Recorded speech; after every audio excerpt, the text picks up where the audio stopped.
इस वक्त की ब्रेकिंग न्यूज दिल्ली से आ रही है, जहां राज्यसभा में वक्फ बोर्ड बिल पेश किया गया जेपी नड्डा के द्वारा, लेकिन विपक्ष ने हंगामा खड़ा कर दिया कि आखिर इस तरह का जेपीसी में अच्छी तरह से बहस न होने के बावजूद भी क्यों सरकार जल्द इन्हें पास कराना चाहती है। इसी को लेकर कांग्रेस और आम आदमी पार्टी ने जोरदार विरोध किया। आप पूरी वीडियो देखें, संजय सिंह ने क्या कहा और मल्लिकार्जुन खड़गे ने क्या कुछ कहा। मैं जेपीसी का मेंबर हूं इस पूरी रिपोर्ट में, और सर मैं आपसे बड़ी विनम्रता पूर्वक ये बताना चाहता हूं कि हमने अपना पक्ष रखा। हमारे पक्ष से आप सहमत हो सकते हैं, असहमत हो सकते हैं, लेकिन उसको कूड़ेदान में कैसे डाल सकते हैं? सारे पूरे सर एक मिनट सर, आप मेंबर्स को तो बोलने, विविधता में एकता भारत की विशेषता है सर। अलग अलग धर्म के लोगों को अपनी धार्मिक मान्यताओं के हिसाब से पूजा अर्चना उपासना करने की छूट है। आज आप वक्फ की संपत्तियों को कब्जा कर रहे हैं, कल गुरुद्वारा की करेंगे, फिर मंदिर की करेंगे, चर्च की करेंगे। हिंदुस्तान में श्री भूपेंद्र यादव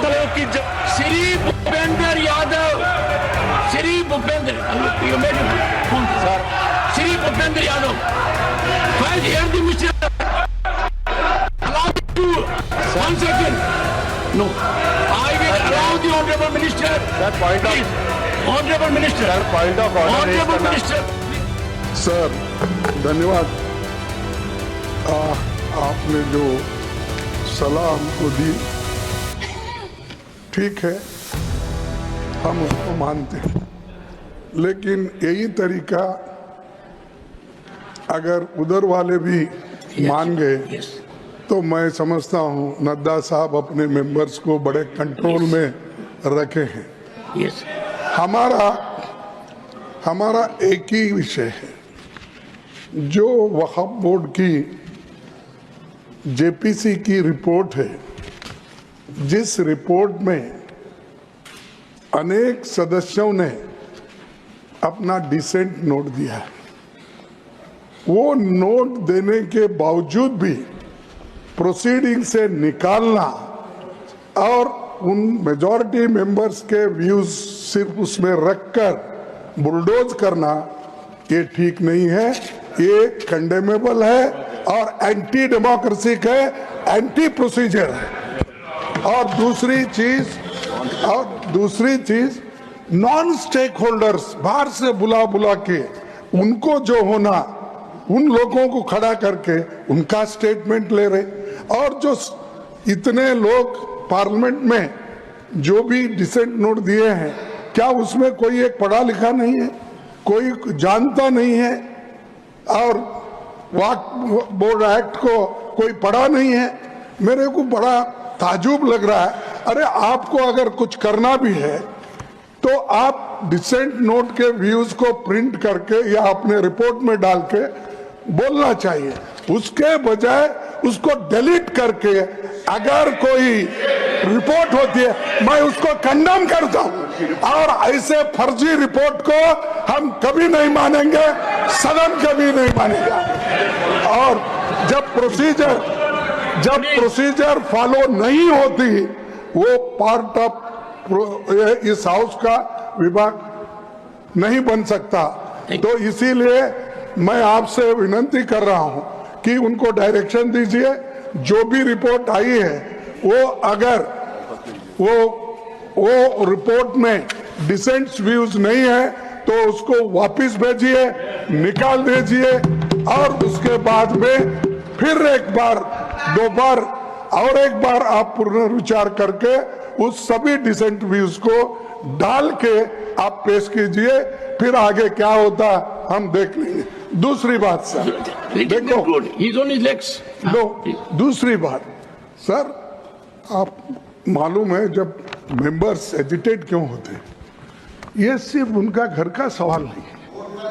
मैं अरे तो बहुत कोर्ट को बहुत करते, बैठो बहुत कोर्ट वाले हैं। देखिए सर मैं ये किसी इंडिविजुअल का सवाल नहीं।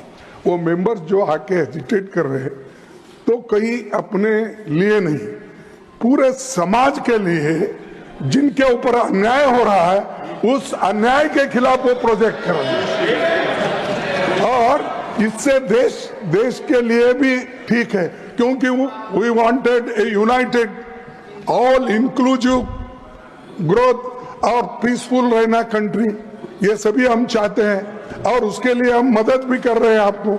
लेकिन आप ये संविधान के विरुद्ध अगर ऐसी चीजें करती है तो ऐसा ही गड़बड़ होता है, फिर इसको लोग प्रोटेस्ट करेंगे। तो मैं नड्डा साहब से विनती करता हूं, क्योंकि नड्डा साहब जरा कम से कम पीसफुली सुनते हैं पहले के मेंबर्स लीडर के जब मुकाबले में। मैं एक दूसरे की मुकाबला नहीं कर रहा हूँ। कहते हैं not a member of this house, he is not a member of that. Okay, ठीक है, मैं कभी कभी याद दिलाना पड़ता है।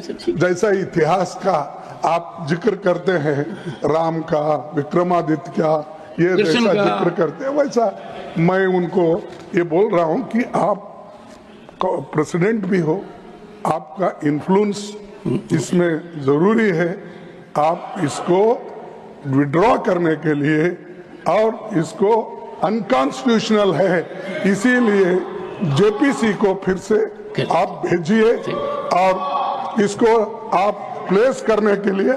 सर, आप रिफ्यूज कर सकते हैं, कितने गवर्नर बिल्स रिफ्यूज करके वापस भेजे हैं हर स्टेट में सर, गवर्नर छोटे छोटे रीजन जो संबंधित नहीं है, तमिलनाडु का गवर्नर भेजता है और कर्नाटक भेजते हैं, हर जगह। इसीलिए मैं बोलता हूं, आप वो डिसेंट नोट्स को डलवाइए, फिर से उसको रिपोर्ट में डालिए, तब तक ये वापस भेजिए और आप करना चाहिए।